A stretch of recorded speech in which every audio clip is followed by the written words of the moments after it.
Shalom, soyez bénis dans le nom de Jésus. Alors, aujourd'hui, c'est le jour de l'indépendance de la Côte d'Ivoire et à ce titre, j'avais un petit message pour vous. Voilà.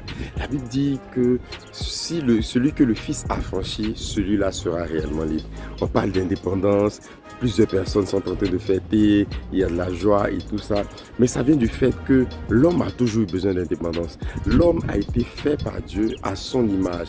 Et ce qui caractérise Dieu, c'est le libre arbitre, sa volonté de pouvoir faire plusieurs choses de lui-même. Et l'homme a cette volonté-là de pouvoir réaliser des choses de lui-même. C'est pourquoi lorsque vous essayez de comprimer des personnes, de les mettre sous esclavage, il y a toujours un moment où ces personnes vont finir par se révolter, se rebeller, pour manifester, réclamer leur liberté. Parce que ça fait partie de la nature humaine. Et donc aujourd'hui, ce jour de l'indépendance de la Côte d'Ivoire, plusieurs sont en train de fêter, c'est une bonne chose. Mais j'aimerais vous dire que la vraie indépendance, on ne l'a lorsque on est en Jésus. On ne l'a que quand on est en Jésus. Parce que tu peux avoir une sorte d'indépendance physique, matérielle, financière, etc.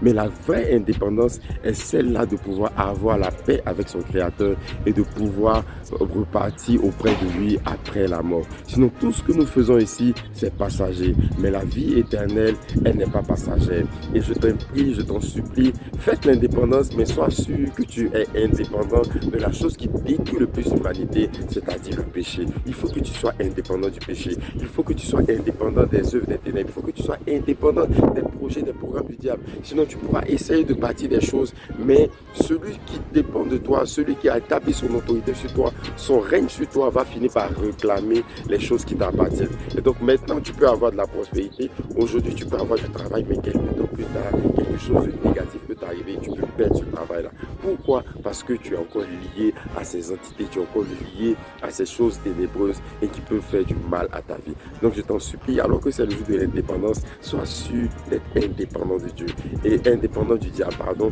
Et je veux dire quelque chose, c'est que la vraie indépendance, en fait, c'est la dépendance à la présence de Dieu. Il faut que tu sois dépendant de la présence de Dieu. Il faut que tu sois dépendant de son amour, que tu ne sois pas dépendant de ton compte en banque, que tu ne sois pas dépendant de tes relations, que tu ne sois pas dépendant de ton humeur, de l'économie sociale, de l'économie mondiale. Il faut que tu sois plutôt dépendant de Dieu, de son amour et de sa présence. C'est en cela que tu vas pouvoir expérimenter la vraie indépendance sur toutes ses formes. Allez, c'était ce petit message, sois béni. Et si tu veux vraiment expérimenter l'indépendance auprès du Seigneur, je te prie juste simplement de faire cette prière. Dis Seigneur Jésus, je veux vivre l'indépendance réelle qui vient de toi. Je veux sortir de tout ce qui n'est pas de toi et je veux entrer dans ce que tu as prévu pour moi. Merci de me rendre libre de toute forme de difficulté, car c'est toi, lorsque tu as franchi, alors nous expérimentons la véritable liberté. Merci pour ta grâce. Accepte-moi au travers de cette prière et que je sois ton fils, ta fille, au nom de Jésus. Merci Seigneur. Amen. Alors si tu as fait simplement cette prière avec moi, je crois que Dieu t'a touché et qu'il fait de toi déjà ton fils et sa fille. Et tu pourras expérimenter la vraie liberté, la vraie indépendance qui est en Christ.